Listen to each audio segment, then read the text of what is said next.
Our next guest is somebody who's been a part of what was the Depot's Second Sunday Poetry Series for a very long time. She's an extraordinary poet and author of 8 books. But more than that, she's one of those rare people who reads as well as she writes.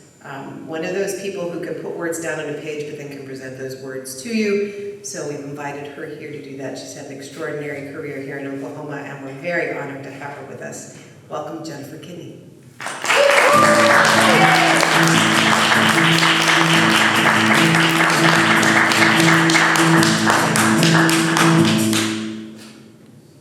You may have seen this on Facebook, but when you get to be my age, running errands counts as going out. And I'm going to read some poems about going out or running errands.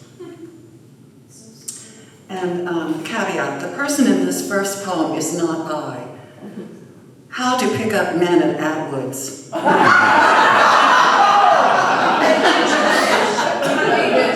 You really don't need to try. You wake up still woozy, mouth tasting like an ashtray, with an urgent yen for a garden gnome. You know just the place. You splash water on your face, put your hair up in a scrunchie, find a t-shirt that matches your pink plaid pajama bottoms, slip into flip-flops, fire up the Mustang, and drive down 24th Street to Atwoods. Motherload of Doc Martens, live traps, dog food, and deer lure, fencing, and garden gnomes. You're trying to decide between painted or unpainted, or perhaps a frog or a rabbit with a surprising toothy smile, when you sense a presence at the end of the aisle. Ogling doesn't begin to describe the bug-eyed lust aimed your way. His bright orange cap suggests it's hunting season and you're the game. You forget what it was you came in here for, clutch your purse to your chest and scuttle the long way around and out the door, heading for home and some hair of the dog to help to lift this morning's gnome-haunted fog. Silver Tuesday. Tuesday is senior discount day at Ross Dress for Less. And I'm on the hunt for skinny jeans and a fetching top that will make me look too young for the discount. When I pull into the parking lot, my Toyota Corolla abuts a pickup truck of 2 young men engaged in a heated argument. But when I step out of the car, their eyes turn my way, and I'm surprised by wolf whistles and, "Hey, pretty mama." 30 years ago, I would have been outraged by this mindless objectification of my sexuality, but today I just smile to myself and sashay into the store thinking, "Mama, I'm old enough to be your grandma." When I recount this event at Wednesday's Social Security lunch, a not-so-friendly friend suggests that it's my dyed red hair.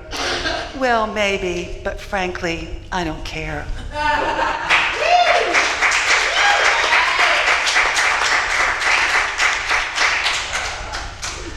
Grocery shopping in the health food store. The produce proclaims it's all organic, but far from local, I know. Our carbon footprints sully the aisle, where 5 kinds of kale curl their leafy limbs with seeming menace in my direction, reminding me of the day of the triffids and death by vegetable, as well as the sewage smell of stewing kale wafting from the cafeteria in elementary school, muddy green glop dished up alongside the daily mystery meat. "Gluten-free, no MSG," exclaimed the eggs and honey.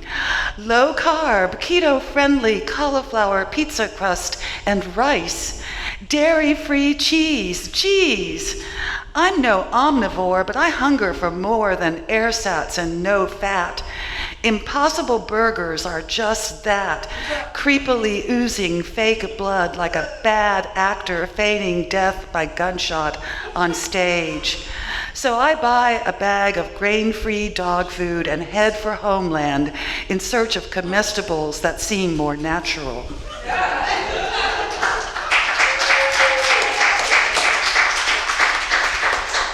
And this is my poem about Homeland.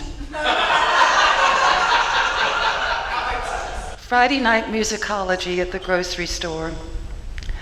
I'm planning to make baked ziti for dinner when I discover I'm out of mozzarella, which means a quick trip to the grocery store where Homeland radio is playing like a rolling stone, but barely loud enough for me to hear.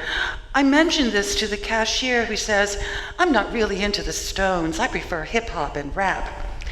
I explained that the song in question is by Bob Dylan, not the Rolling Stones, and is considered monumental, even seminal by some.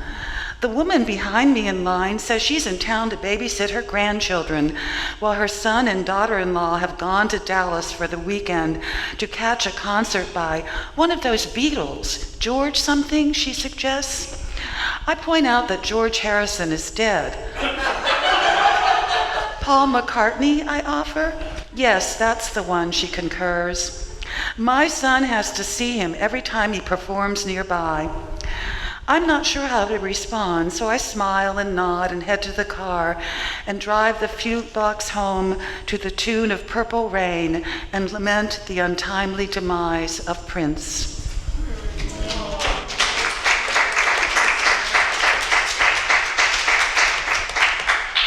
This last poem is about actually going out, but the going out occurred in a dream.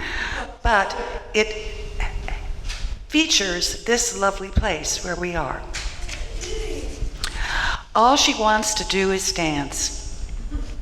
I want to dance somewhere with space enough to writhe, to twist and wriggle, twirl and leap. So I venture out in the dark to seek a nightclub with a band.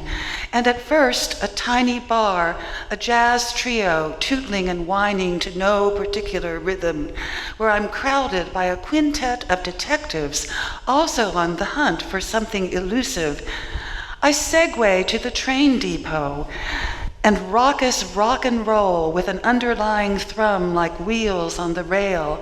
I proceed to strut and whirl, becoming a blinding blur in my fluorescent bodysuit, neon chartreuse or fuchsia, when the detectives with their sport coats and ties, mustaches and brush cuts grab me around the waist, hoist me above their heads where I am suspended on their upraised palms until I slither down and make a graceful bow.